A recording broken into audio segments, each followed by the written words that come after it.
দর্শক আসসালামু আলাইকুম রহমতুল্লাহ। আমরা চলে এসেছি ইলিশের বাড়ি চাঁদপুরে আসার পরে মিনি কক্সবাজার। আজকে আমরা এখানে যারা এসেছে দূর দূরান্ত থেকে তাদের কাছে যাব, তাদের সম্পর্কে জানবো যে এখানে এসে আসলে কি মজা পেয়েছে। মিনি কক্সবাজার এসে আমার কাছে খুব ভালো লাগতেছে। আমি কুমিল্লা থেকে আসছি। মিনি কক্সবাজার আসলে চাঁদপুরের একটি অংশ হিসেবে খুব ভালো লাগে এখানে আসা। চাঁদপুরে এসেছেন, আসলে এখানে আসার পরে কেমন লাগতেছে? হ্যাঁ, এখানে আলহামদুলিল্লাহ অনেক ভালো লাগতেছে। মানে নদীতে দেখলাম খুব ভালো। তাছাড়া টলারে যে একটা ফিক্স, আলহামদুলিল্লাহ অনেক ভালো লাগতেছে, অনেক ভালো, অনেক খুশি এখানে আসাতে। এখানে কে আসছে? এখানে আমি আসছি, আমার বাচ্চা আছে, আমার শ্বশুর শাশুড়ি, আমার ওয়াইফ, আমার বড় ভাই। আপনি কি দেশে থাকেন না দেশের বাইরে? দেশের বাইরে থেকে আমি। দেশের বাইরে থাকেন? মানে দেশের আসার পরে এখানে ঘুরতে আসছে? হ্যাঁ অবশ্যই, ফ্যামিলি নিয়ে। হ্যাঁ, ফ্যামিলি ট্যুর। ধন্যবাদ। এখানে আসার পরে আসলে আপনার কেমন লাগছে? জি, আমি আসলে এখানে আসছি, খুবই ভালো লাগতেছে। এর আগে কখনো এই জায়গায় আসি নাই, তো এখানে আসার পরে আসলে কক্সবাজারের একটা ফিল পাইতেছি। আমাদের চাঁদপুরের একটা অংশ মিনি কক্সবাজার, খুব সুন্দর লাগে, ভালো লাগতেছে। আসলে সবাই বলে যে আসলে এখানে চাঁদপুরের ইলিশটা আসলে খুবই মজা। এই চাঁদপুরের ইলিশের খাওয়ার পরে আসলে কি মজা পেয়েছেন কি? জি আলহামদুলিল্লাহ অনেক মজা পাইছি, খুব ভালো লাগছে। চাঁদপুর ইলিশ খেয়ে এদিকে আসলাম এখন এই মিনি কক্সবাজার, খুব ভালো লাগতেছে। কক্সবাজার একটা ফিল। আপনি কোথা থেকে এসেছেন? আমি আসছি কুমিল্লার 14 গ্রাম থেকে।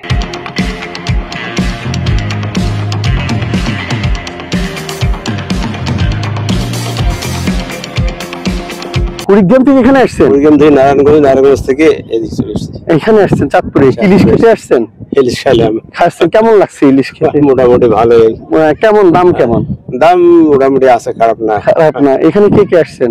এখানে আমার মেয়ে আছে, ভাস্তি আছে, দুই ভাস্তি আছে, জামাই আছে দুইজন। আচ্ছা, সবাই মিলে এখানে করছি। মানে তাদেরকে নিয়ে ঘোরার খুব আনন্দ হচ্ছে? আমার আগে থেকে একটু ঘোরাঘুরি একটু ভালো লাগে, তাই এখানে আসছেন। এখানে এসে মানে কেমন অনুভব করতেছেন আপনি? এখানে সবুজের অনুভূতিটাই লাগলো, অন্য কিছু না আর কি। আপনি কোথা থেকে আসছেন? আমি আসছি নারায়ণগঞ্জ থেকে। নারায়ণগঞ্জ থেকে না? এখানে আসার পরে কেমন লাগছে আপনার? এখানে এমনি জায়গাটা খুব ভালোই, আচ্ছা, কিন্তু রোদটা বেশি আর কি। রোদ বেশি। যদি ছায়ার ব্যবস্থা কিছু জায়গায় জায়গায় থাকতো, তো মানুষ দেখেন রোদে বসে আছে। আর সবচেয়ে বিষয় হলো এই মানুষ এসে জায়গাটা কিছুটা নোংরা করছে, তো পলিথিন দিয়া। এমনি ওই সাইডটা আবার সুন্দর, তারপর সবাই আসতেছে, রোদটা পড়লে আরো সুন্দর লাগে। আর হয়তো নদীর মাঝখানে আছে, দেখি কি অবস্থা এই আর কি। আচ্ছা, এখানে আসার পরে কি ইলিশ মাছ খেয়েছেন? হ্যাঁ, ইলিশ মাছ খাইছি। হ্যাঁ, কেমন লাগছে? ইলিশ মাছটা আসলে ওইরকম স্বাদ না। স্বাদ না? মানে যেভাবে সবাই বলে ওরকম স্বাদ না। এখন খাইছি, এই হলো।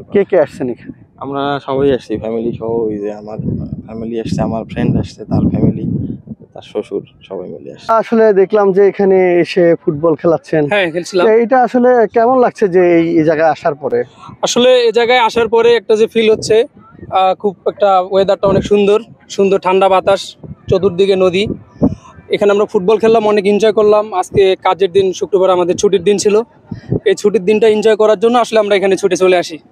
এখানে আসলে খুব ভালো লাগে, এখানে খেলতেও অনেক ভালো লাগে। আজকে আমরা খেললাম হচ্ছে শাহরস্তির সাথে। শাহরস্তিকে আমরা আজকে 7-4টা গোল দিতে পারছি। এজন্য আমরা আজকে আরো অনেক আনন্দিত। আজকের দিনটা এসে আমরা অনেক ভালো এনজয় করছি।